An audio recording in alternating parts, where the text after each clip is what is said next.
అసలు డిమాండ్స్ ఏంది? ఇవాళ ధర్నా చేయడానికి ముఖ్య కారణాలు ఏంటి?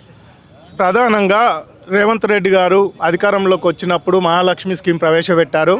దానివల్ల మహిళలకు మేలు జరుగుతుంది, కానీ ఆటో డ్రైవర్లకు నష్టం జరుగుతుంది. ఆటో డ్రైవర్లకు నష్టం జరుగుతుంది నేను గుర్తించాను. వాళ్ళందరికీ కూడా సంవత్సరానికి 12,000 ఆర్థిక సహాయం చేస్తానని ముఖ్యమంత్రి గారు హామీ ఇచ్చారు. ఇప్పుడు 2 సంవత్సరాలు గడుస్తుంది. సంవత్సరానికి 24 చొప్పున 2 సంవత్సరాలకి దాదాపుగా 24,000 ఇవ్వాలి. కానీ ఇప్పటి వరకు కూడా ₹1 ఇస్తున్న పరిస్థితి లేదు. విధి విధానాలు ఏర్పాటు చేస్తున్న పరిస్థితి లేదు. అంతేకాదు ఆటో డ్రైవర్లలో ఈ మధ్యకాలంలో 2019 ఏదైతే నరేంద్ర మోడీ గారు చట్టం తెచ్చిర్రో ఆ చట్టం వల్ల పెనాల్టీలన్నీ పెద్ద ఎత్తున పెంచేసిర్రు. రిజిస్ట్రేషన్ ఛార్జీలు పెద్ద ఎత్తున పెంచేసిర్రు. దాంతోపాటు రవాణా రంగంలోకి ప్రైవేటు యాప్లను ప్రవేశపెట్టిర్రు. దానివల్ల కార్పొరేట్ శక్తుల చేతుల్లోకి రవాణా రంగం వెళ్ళిపోతుంది. ఆటో డ్రైవర్లు కనీసం పొద్దున్న నుంచి రాత్రి వరకు కష్టపడితే 500-600 కూడా సంపాదించలేని పరిస్థితుల్లోకి దిగజారిపోతున్న పరిస్థితి ఉంది. ఆటో రెంట్లు ఒకవైపు, ఫైనాన్స్ వాళ్ళకు కట్టాల్సిన డబ్బులు ఒకవైపు, ఈ రకంగా కుటుంబ ఖర్చులు అవన్నీ కూడా ఒకవైపు. ప్రతిదీ ధరలు పెరుగుతున్నాయి, కానీ ఆటో ఛార్జీలు మాత్రం గడిచిన 12 సంవత్సరాల నుంచి పెరిగిన పరిస్థితి లేదు. ఇంత సీరియస్గా ఆటో డ్రైవర్లు ఆర్థిక పరిస్థితులు భరించలేక ఇప్పటికే 160 పైన చాలామంది ఆత్మహత్యలు చేసుకున్న పరిస్థితి ఉంది. కొంతమంది మహాలక్ష్మి స్కీమ్ వల్ల నష్టపోతున్నాం, మాకు నష్టాన్ని నివారించండి అని ప్రగతి భవన్ ముందే ఆటోను తగలబెట్టుకున్న పరిస్థితి ఉంది.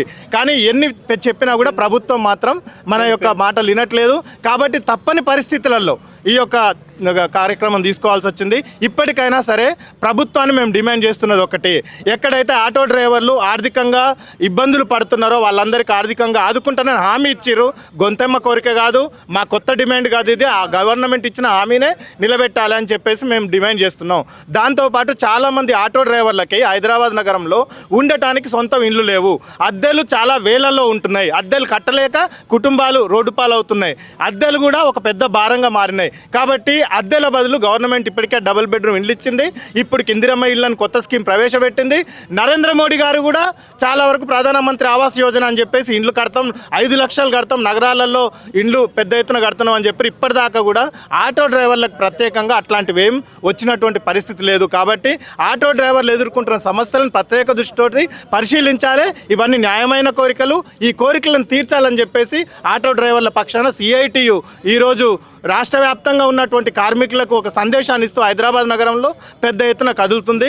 ఇప్పటికే ఆటో డ్రైవర్ల కోసం JAC ఆధ్వర్యంలో పోరాటాలు నడుస్తున్నాయి. కానీ 12,000కు సంబంధించినటువంటి ఆర్థిక సహకారం ఇప్పటి వరకు ప్రభుత్వం మర్చిపోయింది. కాబట్టి దాన్ని ఇవ్వాలని చెప్పేసి డిమాండ్ తోటి ఆటో డ్రైవర్లు అందరూ కూడా వచ్చారు. ఈ బండ్లు ఆపుకోవడానికి పార్కింగ్ స్థలాలు లేవు. ఆటో డ్రైవర్లకి పార్కింగ్ స్థలాలు లేకపోతే ఆటో డ్రైవర్లు RTC లాగా ఇతర రవాణా సేవల్లాగా వీళ్ళు కూడా సేవ చేస్తారు. కానీ ఎక్కడ ఆపుకోవాలి?